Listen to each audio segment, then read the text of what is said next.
작은 수의 모임도 하나님 앞에는 문제가 안 됩니다. 왜냐하면 두세 사람이 모여도 하나님이 함께 하시면 그 모임은 교회가 되는 겁니다. 아무리 많은 수가 모여도 그 두세 사람이 없으면 교회가 아닙니다. 그래서 늘 우리가 주일마다 서로 나누듯이 내가 교회입니다. 내가 교회입니다. 오늘 새벽에도 말씀을 나누었습니다만 이 민족 안에는 또 이 지구촌 안에는 그리스도의 문화가 뿌리 내려져 있는 부분이 있습니다. 세상 사람들도 오늘 인사를 이렇게 하지요. 어떻게 해요? 어떻게 해요? 메리 크리스마스. 그들이 지금 무엇을 말하는가 하면 예수를 이야기하고 있어요. 그리스도를 이야기하고 있다. 머리를 깎은 사람이나 무종교의 사람이나 이날 되면 그렇게 인사합니다. 메리 크리스마스. 이건 이 땅에 내려진 문화입니다. 우리가 거기서 참 안타까워하는 것은 그리스도를 알고 그 인사를 나누었으면 참 좋겠지만 그저 바람이지요. 그들의 입으로 그리스도를 시인하는 만큼 언젠간 고백도 이루어지게 될 것이다. 그 믿음으로 갑니다. 그러면서 우리에게 또 하나의 책임과 사명을 느낍니다. 이런 문화를 더 많이 심어야 되겠다.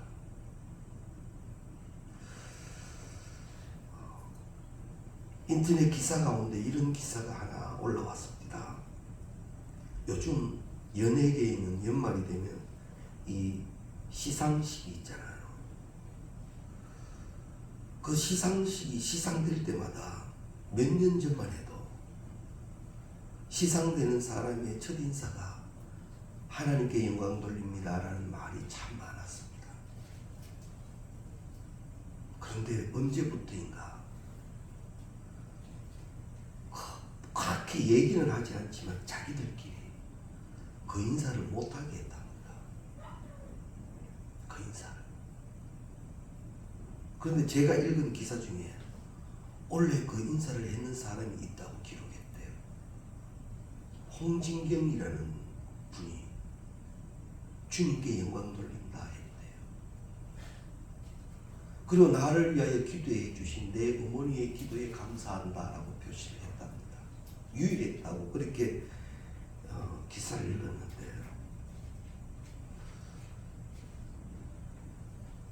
이 연예의 프로그램이 대한민국을 넘어 지구촌 안에 K열풍이라 해서 엄청나지 않습니까? 내심 그들이 하나님을 믿어 가는 곳곳마다 하나님을 이야기했으면 좋겠다. 그런 욕심도 내봅니다. 그런데 그게 뜻대로 안 된답니다. 제지하는 게 낫대. 김창옥 교수가 이런 얘기를 하대요. 신도 안티가 있다고. 신에게도 안티가 있다고. 예수님에게도 안티가 있었는데 우리에게 안티가 없겠냐. 우리를 비판하고 우리를 비판하는 세력이 존재합니다. 그 세력들 앞에 믿는 나는 어떻게 살아야 합니까? 믿는 자의 분명함이 있어야지. 강함이 있어야 할 때는 강함이 있어야 하고 담대함이 있어야 할 때는 담대함이 있어야 하고요. 지혜도 있어야 하고 총명도 있어야 하고요. 근데 그런 게 없다 보니까 너무 쉽게 주눅 들고 눈치 봅니다. 세상이 욱 그러면 넌지시 숨어버립니다. 그런 결과 지금 현재가 어떻게 되었느냐? 빛이 임하지 않다 보니까 어둠이 많이 생겼습니다. 소금이 그 맛을 잃어가다 보니까 자꾸만 냄새나고 썩어갑니다.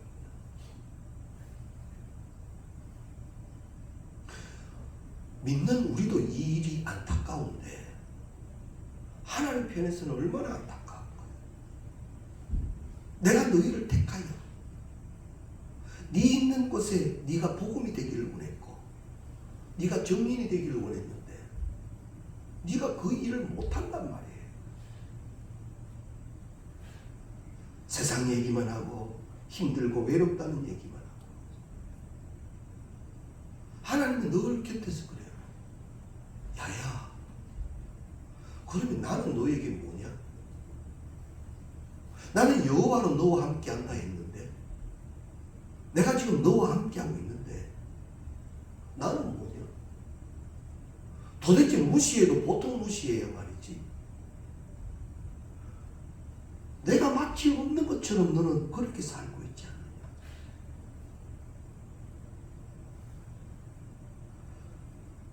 이러한 곳에 성탄이 필요합니다. 진정한 성탄이 필요합니다. 예수 오심이 이루어져야 합니다. 그 징조를 알고 그 앞에 엎드려 경배하며 이제는 예수로 살아가는 사람이 되어져야 합니다. 오늘 본문 말씀 속에 나타나는 동방박사들 보십시오. 그들이 감히 헤롯이라는 왕이 어떤 왕인데 그러나 헤롯의 명도 무시해버립니다. 꿈에 그들에게 나타난 하나님의 지시하심을 받고 다른 길로 가버립니다. 헤롯 왕도 두렵지 않은 거예요.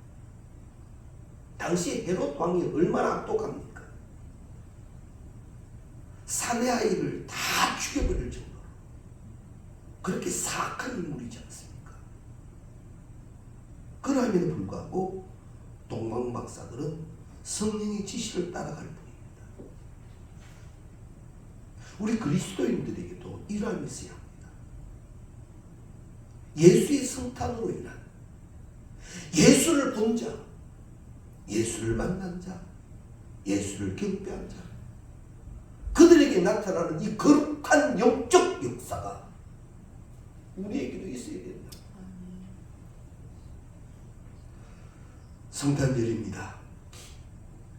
오늘 부득이 근무와 또 출타가해서 오늘 이 예배에 참석하지 못하시는 분 안타까워하며 새벽 예배 다녀가셨습니다. 그러자면 이것도 저것도 아니고 그저 일이 있으니까 못하니까.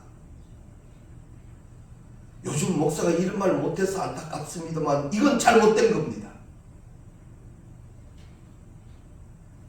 이날은 예수를 경배해야 합니다.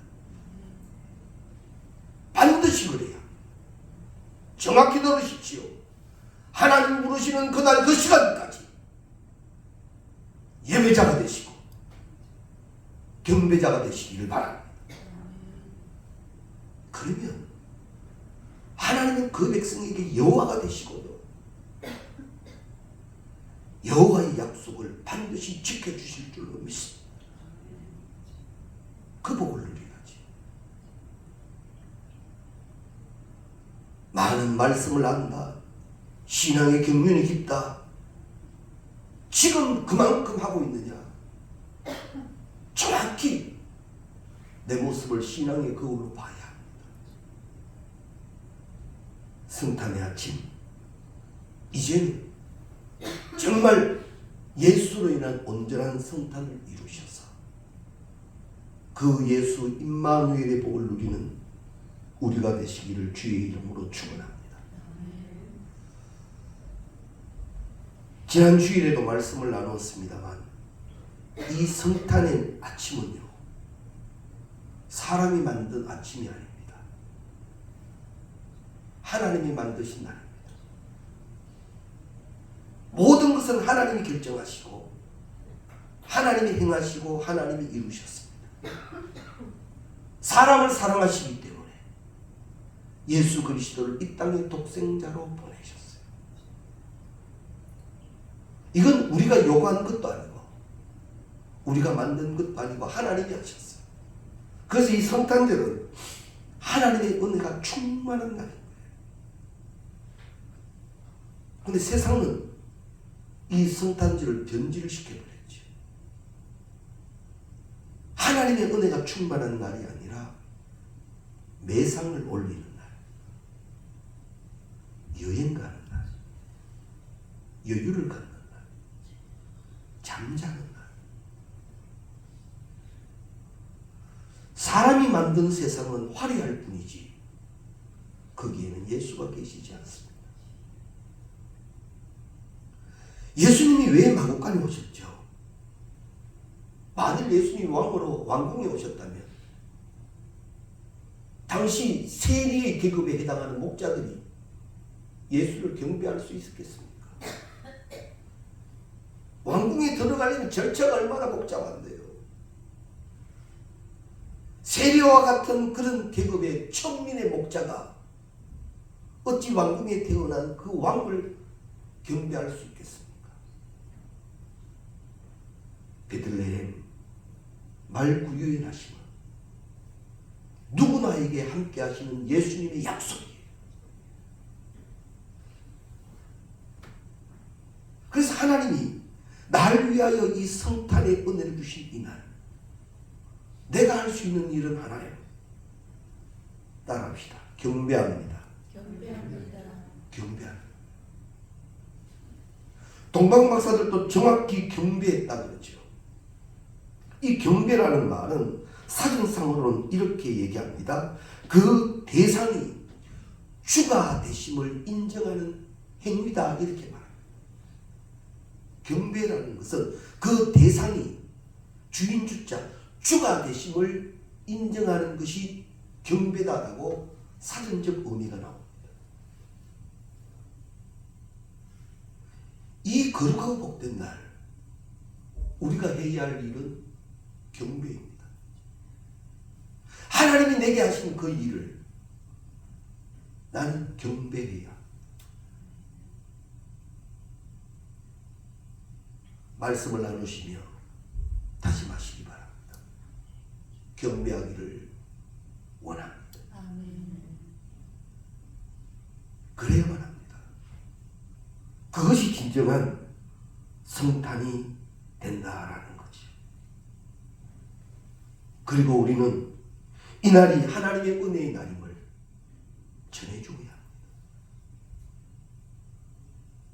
세상 사람들이 우리가 말씀을 전하면 듣습니까?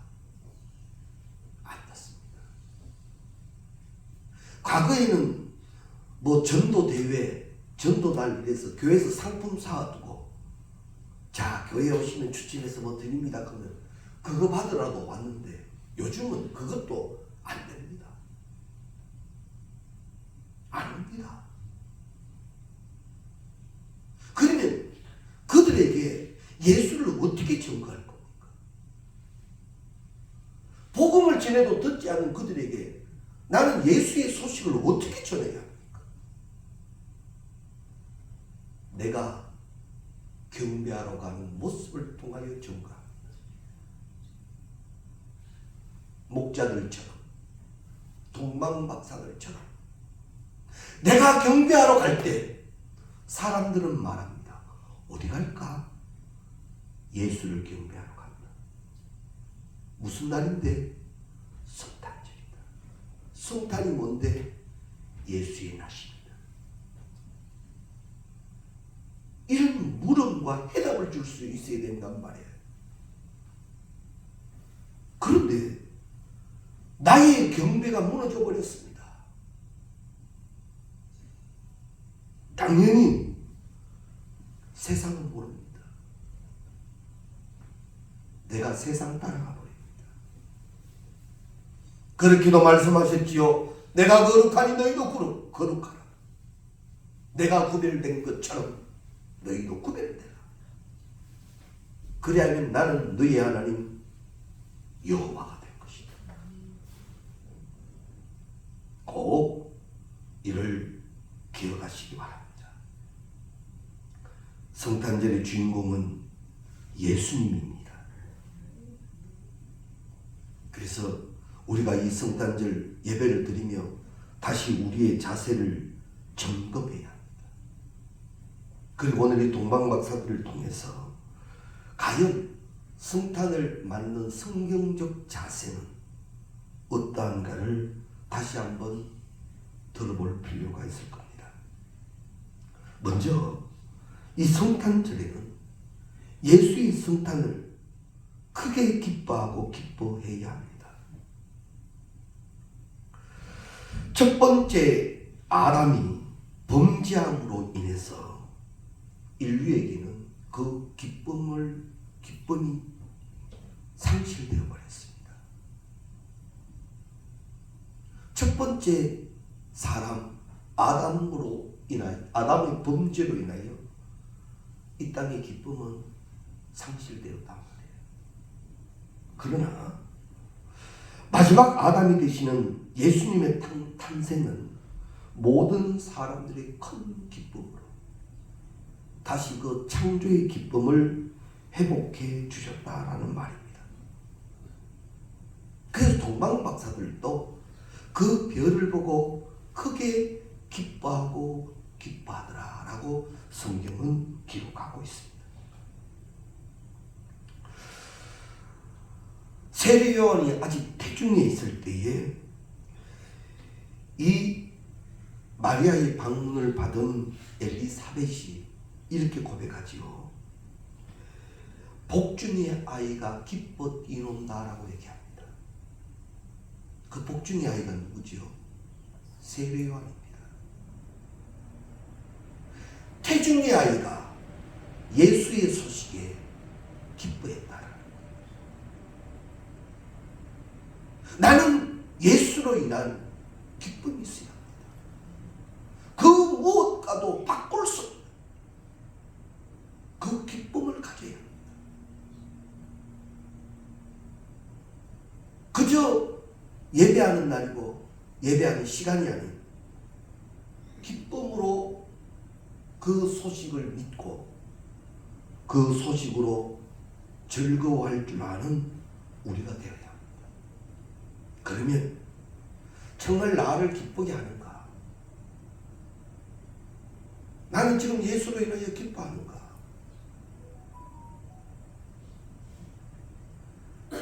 만일 우리가 말씀 앞에 되지 않는 부분이 깨달아지면요, 그것은 구할 일이에요. 그 기쁨을 갖기를 원합니다. 회복되기를 원합니다. 그래서 성령의 9가지 열매 가운데 기본적으로 나타나는 열매가 사랑과 성령의 열매, 오직 뭐죠? 사랑과 희락과 화평. 이 기본적으로 나타나요. 기뻐요. 기쁘다. 주의 전에 오는 게 힘든 게 아니라 즐거워요. 주를 바라보면 기쁘다 이 말이에요. 그래서 우리 찬송도 하지요. 기뻐고 기쁘도다 항상 기쁘도다 나 주께 왔사오니 복 주옵소서. 할렐루야. 그 기쁨이 있어야 돼요. 예수로 인한 기쁨이 꼭 되시기 바랍니다. 예수님은 우리에게 그 기쁨을 회복시키기 위하여 오셨습니다. 성탄절이 되니 무슨 선물이나 없나, 뭐 좋은 어느 공간적인 여유는 없나, 그거는 그 다음이에요. 예수가 먼저. 예수로 인한 기쁨이 먼저입니다. 선물 중에 최고의 선물이 예수예요. 예수로 인한 구원이 최고의 선물이라는 말입니다. 그래서 그 이름을 아들을 낳으니 그 이름을 예수라라. 이는 그가 자기 백성을 저희 죄에서 구원할 자이심이라 하리라.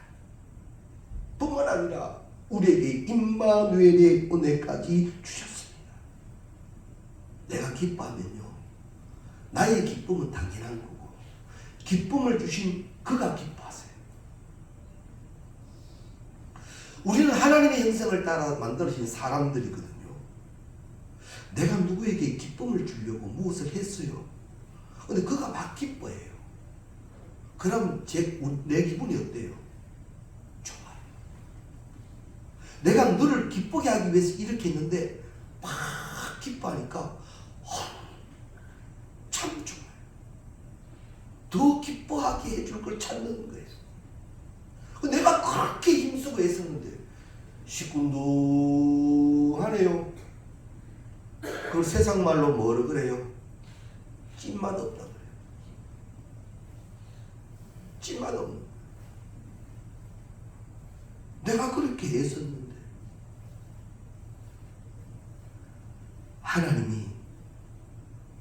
하나님 되시는 예수를 성육신하셔서 이 땅의 성탄으로 우리에게 선물을 주셨는데 우리가 그걸 모른다면 하나님 마음이 어떻겠습니까?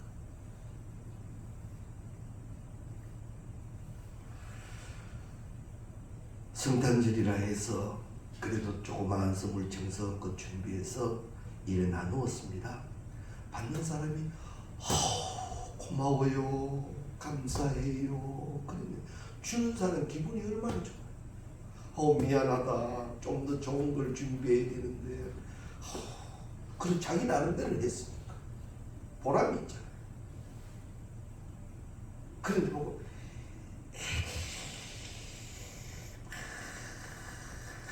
이런 걸 가지고 그래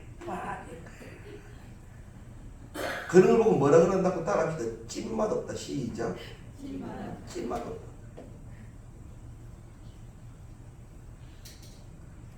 나름대로 준비해서 나누면 고마워요, 감사해요. 이러면 얼마나 좋아요. 찐맛 없게 말이에요.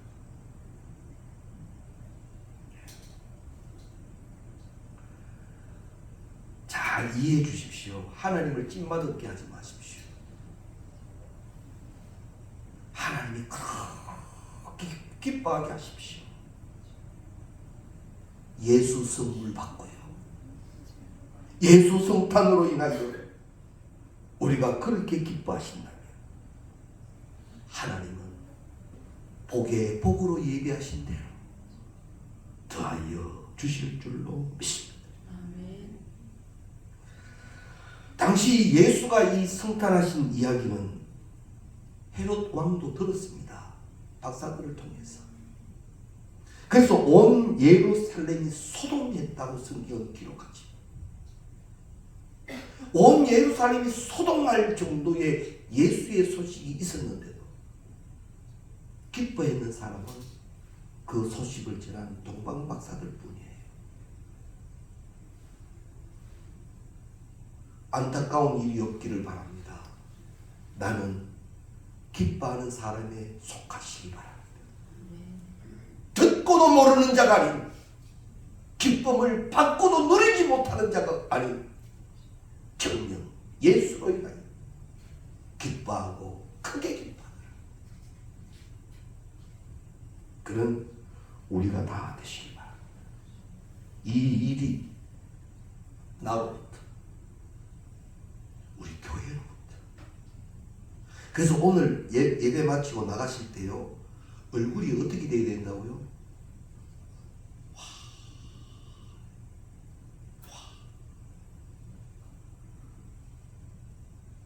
이때는 아멘 해도 돼요.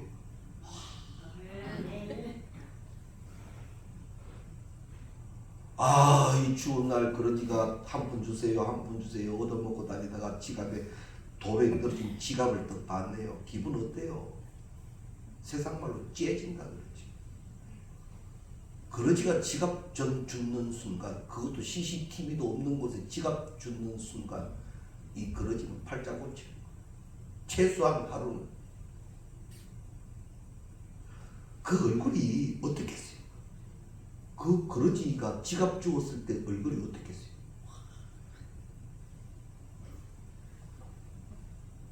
비유가 좀 그렇습니다만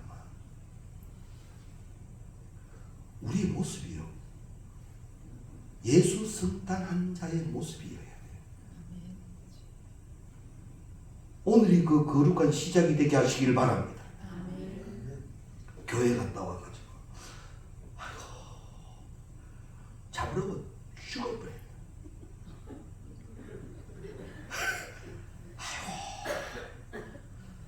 그 얘기 들은 사람 누가 교회 가려 하겠어요? 가는데 추워서 죽을 뻔했네. 누가 오겠어요? 죽는다는데. 오늘 교회 갔더니 말이야. 아멘 해도 된다니까요.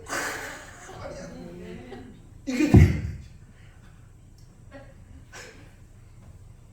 교회 갔다 왔는데 완전 막 조선팔도 인상파는 다 그래가지고 팍 누가 교회 가겠어요?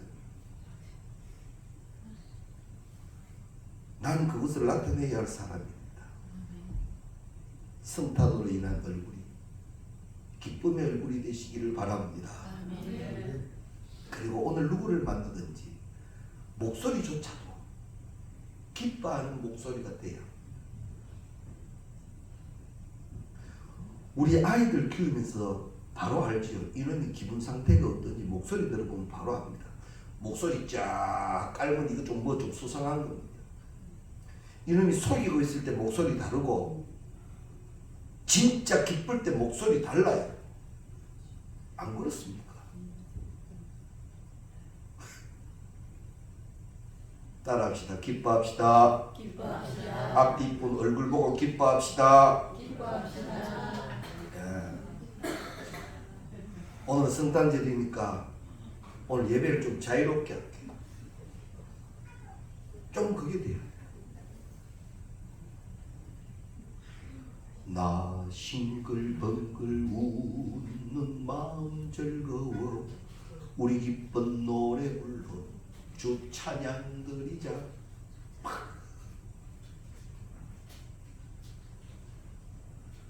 기뻐하는 우리가 되어야 합니다. 두 번째로는 엎드려 경배하여야 합니다. 예루살렘이 소동할 정도의 예수의 소식이 있었습니다. 그러나 이 와중에 경배한 자는 동방박사들 뿐입니다. 이들은 아기께 보배압을 열어 황금과 유향과 모략을 예물로 드립니다 라고 기록합니다. 역대상 16장 29절에 가면 분명히 말합니다. 여호와의 이름에 합당한 영광을 돌릴지어다. 여호와의 이름에 합당한 영광을 돌릴지어다. 예물을 가지고 그 앞에 들어갈지어다. 아름답고 거룩한 것으로 여호와께 경배할지어다. 명령어입니다. 권유가 아닙니다. 명령입니다. 여호와의 이름에 합당한 영광을 그에게 돌릴지어다. 예물을 가지고 그 앞에 들어갈지어다. 아름답고 거룩한 것으로 여호와를 경배할지어다. 명령입니다. 그렇게 하라. 동방박사들의 예물의 의미는 여러 의미가 있습니다. 그 중에 하나가 바로 이 황금을 드렸다는 것은 왕의 의미를 말합니다. 유향을 드렸다는 것은 대제사장의 의미입니다. 모략을 드렸다는 말은 십자가의 의미. 예수의 이름에 합당한 경배를 드리는 거죠. 성탄의 은혜를 누리신 사랑하는 성도님 여러분, 주의 이름에 합당한 경배가 계시기를 바랍니다.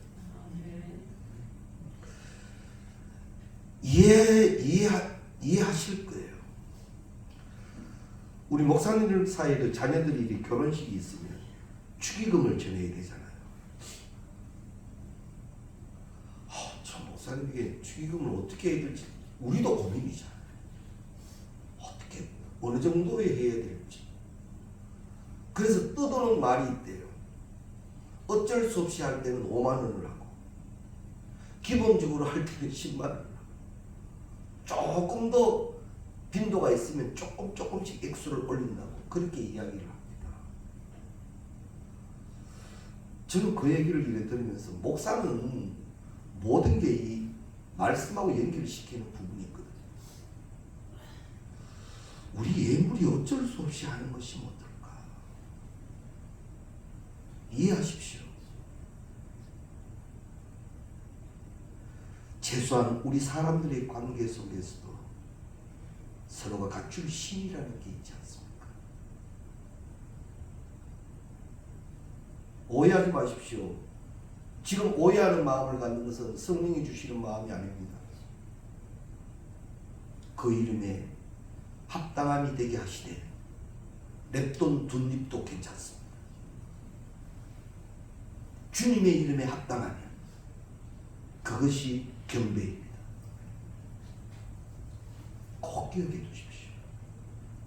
그 이름에 합당한 경배가 우리 가운데 계시기를 주의 이름으로 축원합니다. 그리고 예수 그리스도의 성탄은 함께 되어져야 합니다. 성탄이 사람을 위한 날이 아니라 하나님을 찬양하는 날이라고 말씀드렸습니다.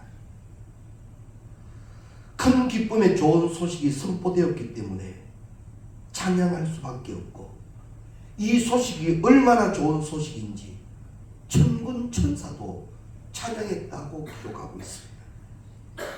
홀령이 허다한 천군이 천사와 함께 있어 하나님을 찬송하여 가로되 지극히 높은 곳에서는 하나님께 영광이요 땅에서는 기뻐하심을 입은 사람들 중에 평화로다 하니라. 이것이 선포가 아니라 찬양이라는 거예요. 천군 천사도 불렀던 찬양이라.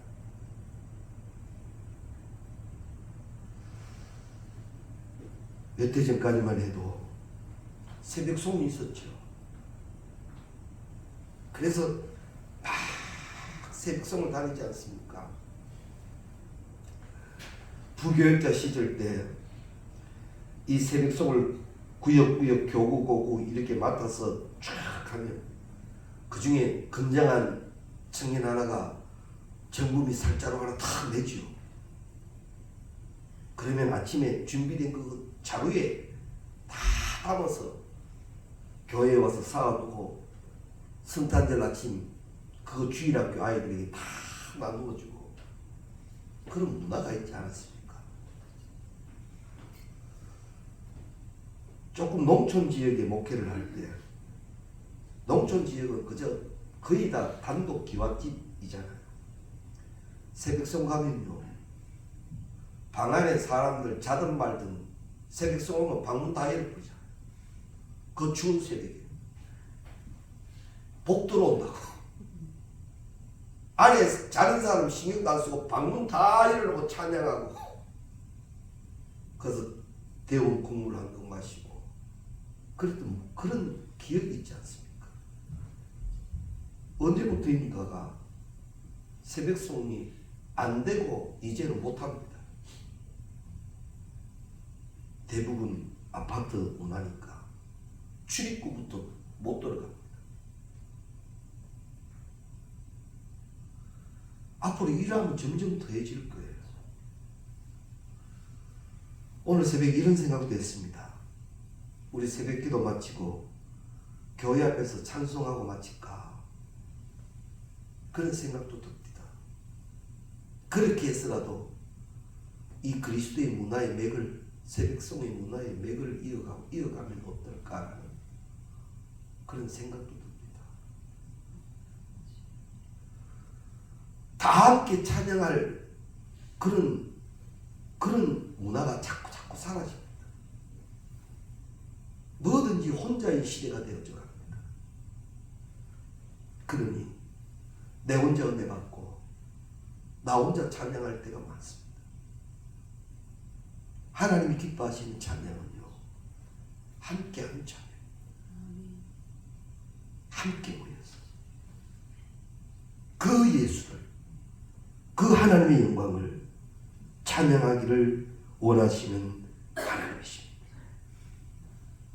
그래서 우리는 이제 찬양을 통하여 예수 그리스도를 증거하고 찬양이 들어가는 곳에 거기에는 구원의 역사가 일어난 것처럼 감옥에 갇힌 바울과 실라가 그곳에서 찬양했을 때 그 옥중의 모든 이들이 그를 지키는 간수마저도 구원의 은혜를 입는 것처럼 성탄의 찬양의 소리를 통하여 믿는 역사가 일어나게 하시기를 바랍니다. 불신자가 구원되고 병든 자가 치료되고 연약한 자들에게 새 힘이 공급되어지는 찬양을 나누는 오늘이 꼭 될 수 있기를 바랍니다. 그래서 나로 인한 진정한 성탄은 하나님의 거룩한 시작이 되게 합니다. 이제는 그 시작이 있어야 합니다. 지구촌이 얼마나 아픕니까? 얼마나 힘들어합니까? 분명 전쟁은 하나님께 속한 것이라는데 이것을 통하여 우리에게 무엇을 깨닫게 하시는지, 분명한 사실, 정답적인 사실은 예수가 예수되는 곳에는 지극히 높은 곳에서는 하나님께 영광이요 땅에서는 기뻐하심을 입은 사람들 중에 평화로다. 예수가 성탄된 곳에는 평화가 있게 될 줄로 믿습니다. 그 목적이 하나님의 목적이었고 그 사명이 나에게 맡겨진 사명임을 분명히 깨달아 이제는 진정한 성탄 기쁨으로 맞이하시고 그 증인된 사역을 감당해내는 우리 되시기를 주의 이름으로